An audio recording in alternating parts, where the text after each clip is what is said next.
Halo, apa kabar semuanya? Selamat datang kembali di channel Bansai.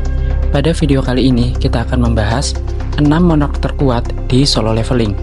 So, simak videonya sampai habis, let's go!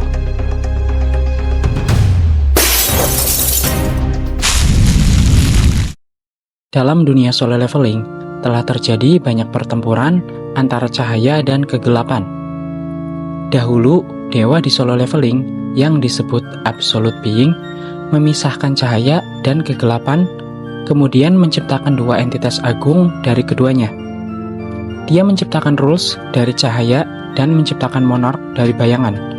Para rules bertugas untuk melindungi dunia, sedangkan para monark diciptakan untuk menghancurkannya. Karena keduanya saling bertolak belakang, konflik keduanya pun tak terelakkan. Perang terjadi begitu lama karena kekuatan kedua ras tersebut bisa dibilang seimbang. Dari kubu rules terdapat para petarung kuat, begitupun dari kubu monark. Namun, dari 9 monark yang diciptakan Absolute Being, ada 6 yang terkuat. Yang keenam adalah Rakan, Fangs Monarch atau King of Beasts.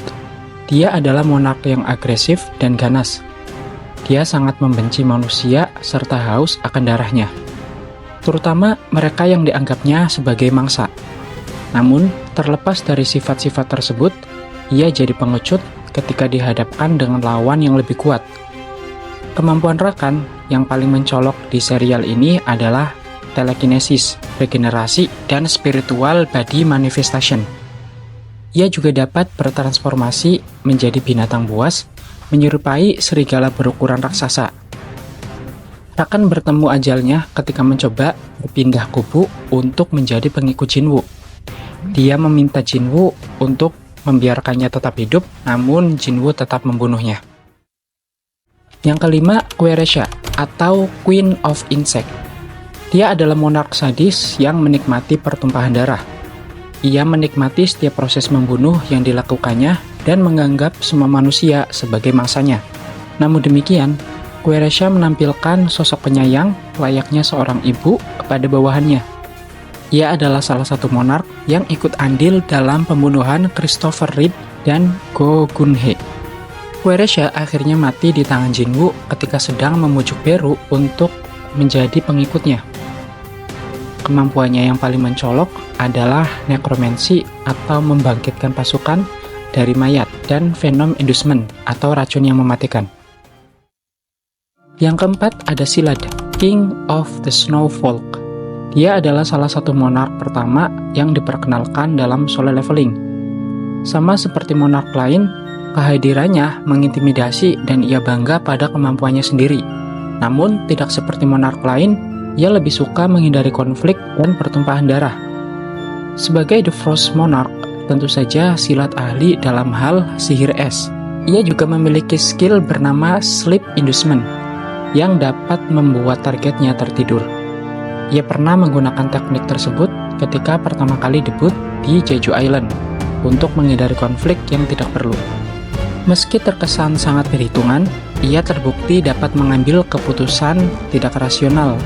Ia membujuk para monark untuk menyerang Jinwoo yang telah bangkit sebagai Shadow Monarch tanpa memikirkan konsekuensinya. Alhasil, ia mati di tangan Jinwoo yang memang ingin membalaskan kematian Go Gun-hee. Yang ketiga adalah Baran, White Flames Monarch atau disebut juga King of Demons. Dia hanya muncul sebagai duplikat di sepanjang series ini. Dia adalah raja terakhir yang dilawan Jinwoo di dungeon yang ia buka dengan kunci hitam. Pada saat itu, Jinwoo masuk ke dalam kastil iblis yang bertujuan untuk mengumpulkan ramuan guna meracik obat untuk ibunya yang terkena penyakit tidur abadi. Dalam timeline utamanya, Baran telah mati di masa lalu. Jadi yang dihadapi Jinwoo di Demon Castle adalah duplikatnya. Baran yang asli jauh lebih kuat dari itu, di mana dirinya selalu dikelilingi oleh Hell's Army dan memiliki kemampuan untuk mengendalikan petir atau listrik. Yang kedua adalah Ashborn, dikenal juga sebagai Greatest Fragment of Brilliant Light. Dia adalah Shadow Monarch pertama dan salah satu entitas terkuat dalam serial ini.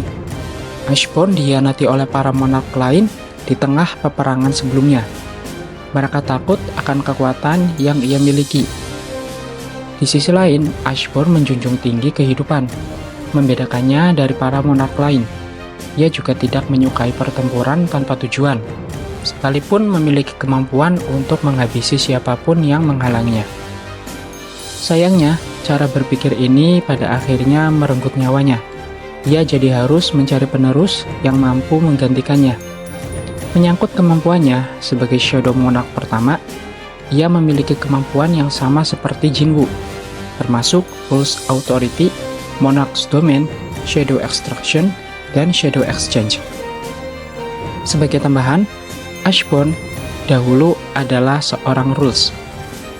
Namun, ketika mengetahui para Rules telah membunuh Absolute Being, Ashbone membangkitkan kekuatan tersembunyinya, yaitu dia mampu berubah menjadi Monarch.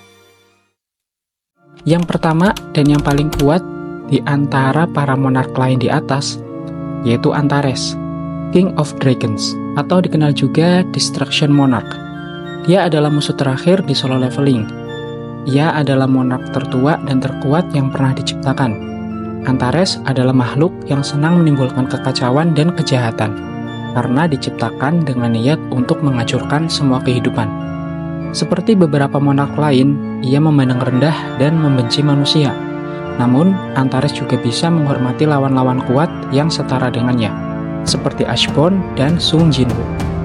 Sesuai dengan gelarnya, Antares adalah musuh paling kuat yang pernah dihadapi protagonis utama series ini. Beacon Sphere dan Breath of Destruction adalah dua kemampuan kuat Antares yang paling terkenal.